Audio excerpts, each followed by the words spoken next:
여러분 안녕하세요. 종교과목 교육실습생 이혜린입니다.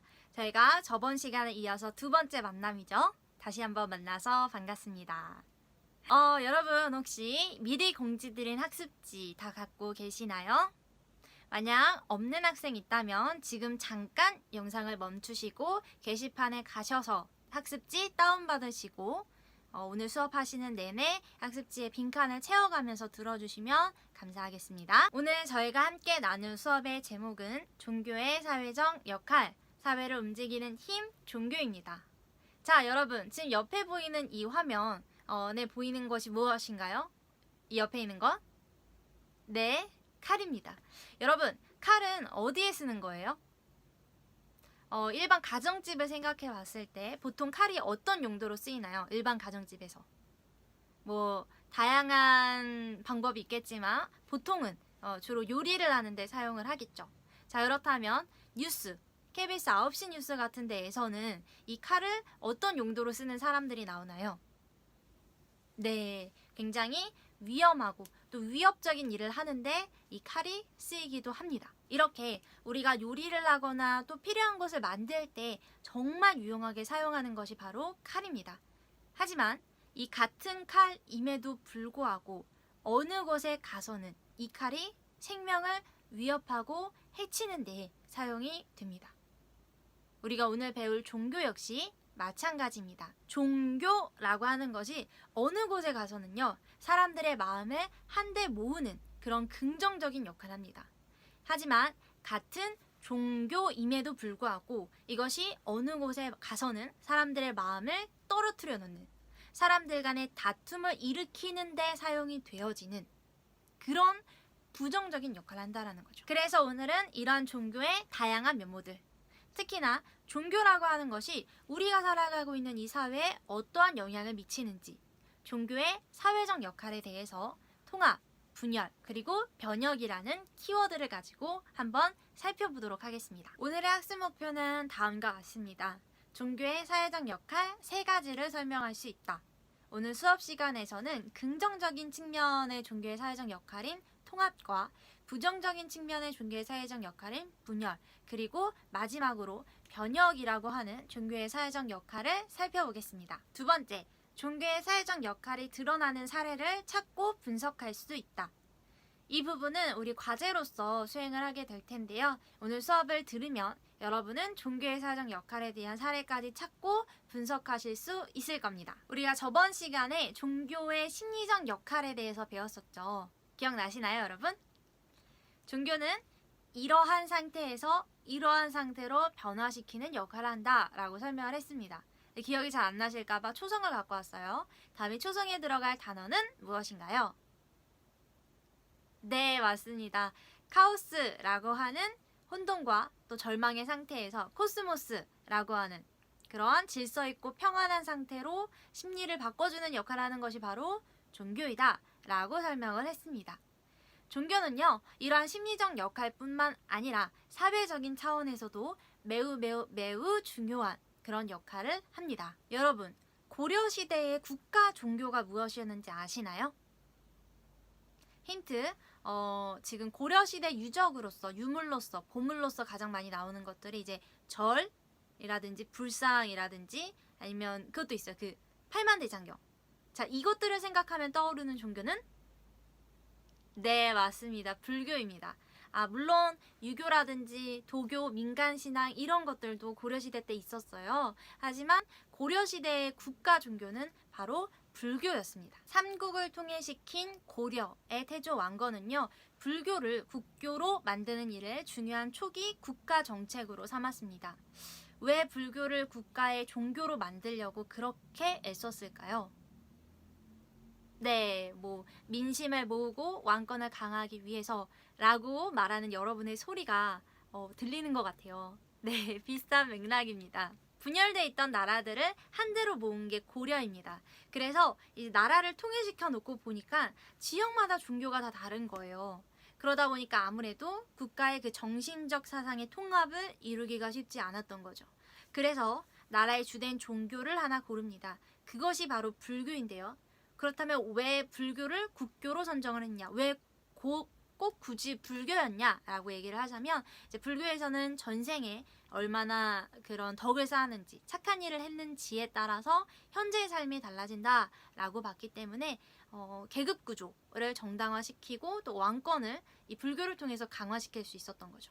이처럼 하나의 사회에 굉장히 다양한 사람들과 또 집단들이 어우러져 살아가기 때문에 이 가치관이랑 생각 이런 것들이 다르게 되면요. 충돌이 일어날 수가 있고요. 그렇게 되면 사회가 분열될 수도 있어요. 이런 사회 분열을 효과적으로 막아주는 것이 바로 종교입니다.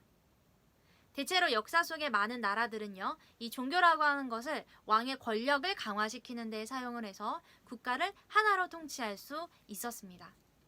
그래서 종교는 사회를 통합시키는 역할을 한다. 이것이 종교의 사회적 역할 첫 번째입니다.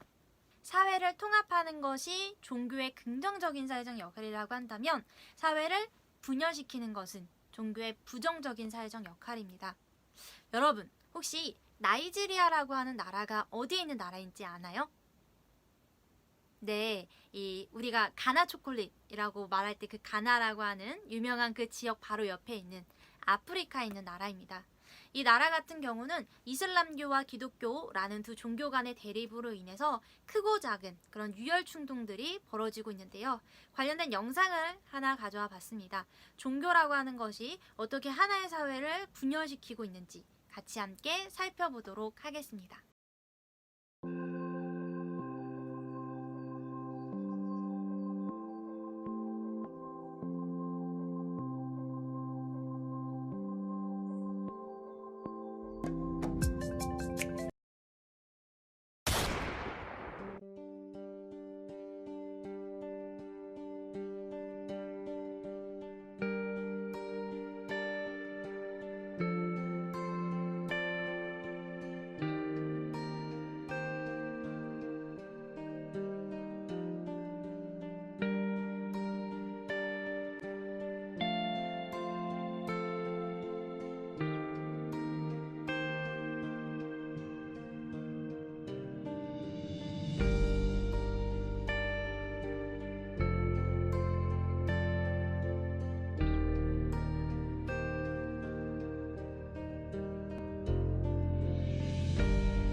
네, 영상 잘 보셨나요? 이렇게 한 사회 안에서 종교 간의 갈등이 일어나는 경우가 세계적으로도 굉장히 많이 일어나고 있습니다. 그럼 여기서 한 가지 질문하고 싶습니다. 하나의 사회에 종교가 여러 개라면 그 사회는 반드시 분열이 될까요?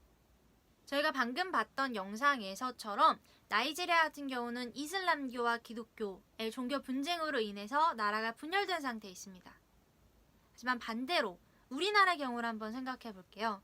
우리나라는 기독교, 천주교, 불교, 유교, 이슬람교 등등등 굉장히 다양한 종교들이 있습니다. 하지만 이런 분쟁은 일어나고 있지 않죠. 오히려 목사님과 스님께서 조기축구도 막 하세요. 네, 신기하죠. 자, 그렇다면 이 두 나라의 차이점은 무엇일까요?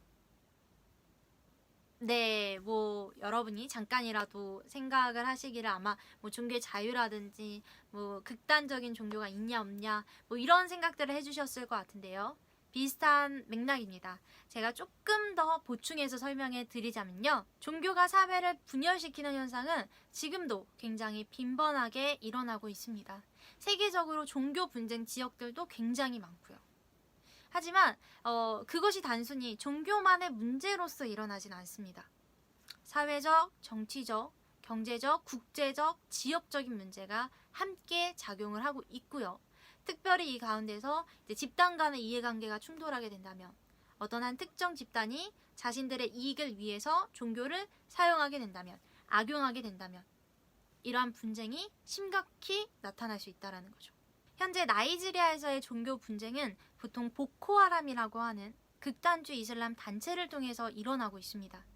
이들이 테러를 일으키는 이유, 무고한 여성분들을 데려다가 온몸에 다이너마이트를 붙여가지고 자살 테러를 일으키고 이런 것들을 굉장히 빈번하게 하거든요. 그렇게 하는 이유는 종교적인 신념보다는 자신들의 이익을 위해서입니다. 제가 이렇게 확언을 하는 이유는요, 이들이 내세우는 이슬람교라는 그 종교 자체가 테러를 유도하는 종교는 아니거든요. 이슬람교의 경전인 코란의 5장 32절에는 이러한 구절이 있다라고 해요. 한 사람의 무고한 사람을 죽이는 것은 전 인류를 죽이는 것과 같고, 한 사람의 무고한 사람을 살리는 것은 전 인류를 살리는 것과 같다. 아주 극소수의 그런 단체들이 이런 평화로운 종교를 자신들의 이익을 위해서 악용하고 있는 거죠. 종교는 과연 사회를 분열시키는가? 아니면 사회를 분열시키기 위해서 종교를 이용하는가? 이 질문에 대한 답은 여러분들이 한번 생각해 보셨으면 좋겠습니다. 여러분, 저희가 앞서 살펴본 종교의 사회적 역할 첫 번째, 두 번째가 무엇이었죠? 네, 통합과 분열이었죠. 이렇게 대답해 주셨죠, 여러분? 네, 저희가 마지막으로 살펴볼 종교의 사회적 역할 세 번째는 변혁입니다. 종교는요, 기존의 사회 구조에 도전하며 사회를 새롭게 변화시키기도 합니다. 여러분, 막스 베버라고 하는 독일의 사회과학자를 아시나요? 아마 고등학교를 졸업하시기 전에 한 3번 이상은 들어볼 이름인데요. 이 학자가 썼던 책 중에 가장 유명한 책이 프로테스탄트 윤리와 자본주의 정신입니다. 굉장히 어려운 이름이죠? 네, 여기서 프로테스탄트라고 하는 것은 기독교, 그 중에서도 개신교를 말해요. 교회에 다니는 사람들이 믿는. 이 책에서 말하는 핵심적인 주장이 무엇이냐면, 기독교가 자본주의 발전에 큰 역할을 했다입니다. 막스 베버가 궁금했던 것은 부자인 사람 중에 유독 개신교인들이 많다라는 거였어요. 여러분, 왜 부자인 사람 중에는 유독 기독교 개신교인들이 많았을까요?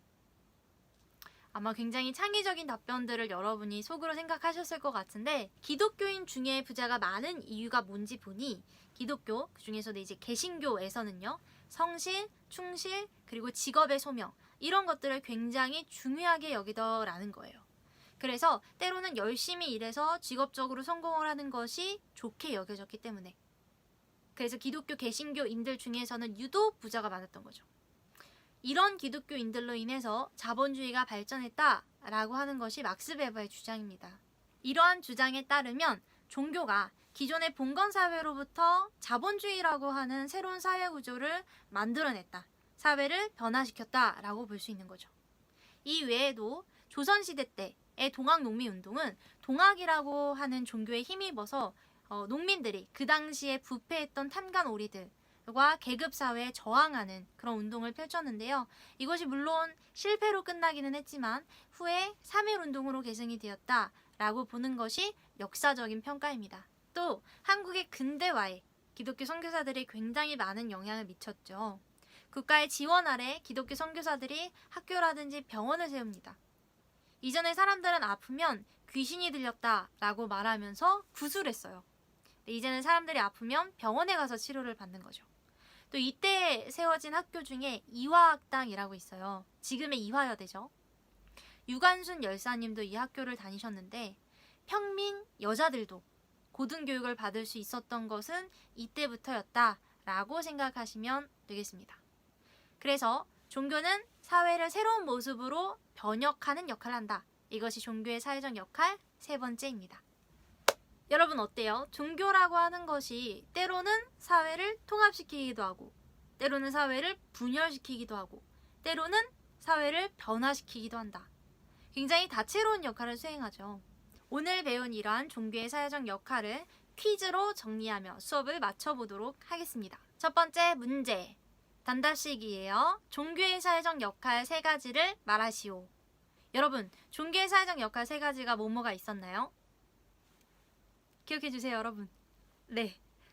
종교의 사회적 역할 긍정적인 측면인 통합과 부정적인 측면인 분열, 그리고 한 가지 더? 네, 맞습니다. 변혁이 있었죠. 종교가 이렇게 세 가지의 방식으로 사회에 영향을 미치는데 사람들의 생각을 한 곳으로 모아서 사회를 통합시키기도 한다라고 얘기를 했었어요. 그래서 고려시대 불교 얘기했었죠. 그리고 때로는 종교가 사회를 분열시킨다라고 설명하면서 나이지리아의 종교 분쟁에 대해서 설명을 했습니다. 마지막으로 종교는 사회를 변화시킨다. 촉진제, 기존 사회에서 새로운 사회로 변화시키는 촉진제 역할을 한다라고 이야기하면서 막스 베버, 동학농민운동, 그리고 한국의 근대화를 가져온 기독교 선교사들에 대한 이야기를 나눠봤습니다. 종교는 이렇게 세 가지의 사회적 역할들을 수행하게 됩니다. 자, 두 번째 문제, 객관식입니다. 다음의 사례에 해당하는 종교의 사회적 역할은 카슈미르는 인도와 파키스탄, 중국의 경계에 있는 산악지대다. 면적은 약 22만 킬로미터 제곱으로 한반도와 비슷하다. 주민의 다수가 이슬람교도라서 이슬람교의 국가인 파키스탄에 편입되길 바랬지만 카슈미르의 당시의 영주였던 마흐라자 하리싱이 힌두교도였기 때문에 힌두교 국가인 인도의 통치권을 넘기기로 했대요. 그러자 그해 10월 파키스탄 지원을 받은 무장 부족 집단이 인도의 중심 도시인 스리나가르를 침공했다. 이듬해 인도와 파키스탄의 전면전으로 확대가 됐고 이게 1차 카슈미르 전쟁이다. 1949년 유엔의 중재로 휴전을 했지만 카슈미르는 파키스탄령과 인도령으로 나라가 분단이 됐다.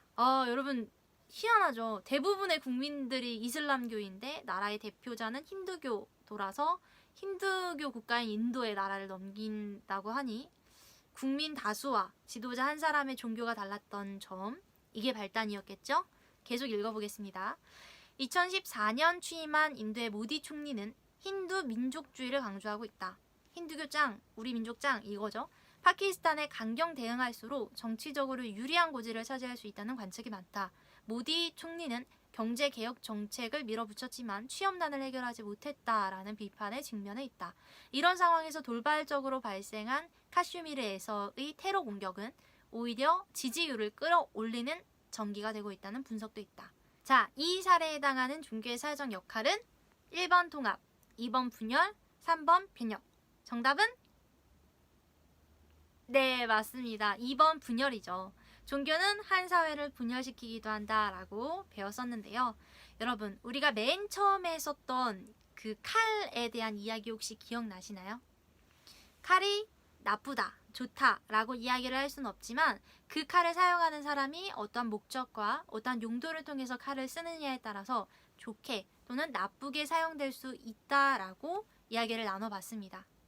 종교 역시 마찬가지입니다. 몇몇의 종교를 제외하고는 세상에서 일어나는 종교와 관련된 분쟁들이 사실 종교 자체의 문제보다는 그것을 잘못되게 사용하는 사람들, 그것을 악용하려고 하는 사람들의 문제임을 여러분이 염두에 두셨으면 좋겠습니다. 그렇게 본다면 이 사례에서도 카슈미르 전쟁이 지금까지도 계속해서 진행이 되어 오고 있는 까닭은 정치적인 개입, 종교보다는 정치적인 개입이 많이 들어가 있기 때문이다 라고 우리가 파악해 볼 수 있겠습니다. 자, 오늘 수업은 여기서 마치겠고요. 오늘의 수업의 내용을 정리할 수 있는 과제를 하나 내주도록 하겠습니다. 종교의 사회적 역할 사례 찾기라는 과제인데요.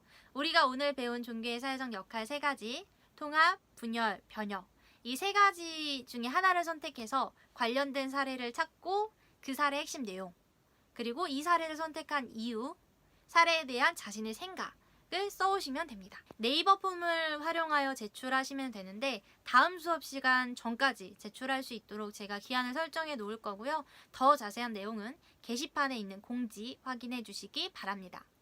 그리고 꼭 특정한 종교가 아니더라도 다양한 종교들이 있잖아요. 다양한 종교의 사례를 여러분이 찾아와 주셨으면 좋겠고 혹은 본인의 삶 속에서 있었던 사례를 찾아와도 좋습니다. 점수에 반영되는 과제이니까요. 여러분 다들 많이 열심히 참여해 주세요. 저희 다음 시간에는요. 오늘 배운 내용과 관련해서 종교가 사회를 분열시키지 않으려면 필요한 요소 중 하나인 종교의 자유에 대해서 배워보도록 하겠습니다. 여러분, 오늘도 열심히 듣느라 수고하셨습니다. 우리는 다음 시간에 건강한 모습으로 뵐게요. 여러분 안녕.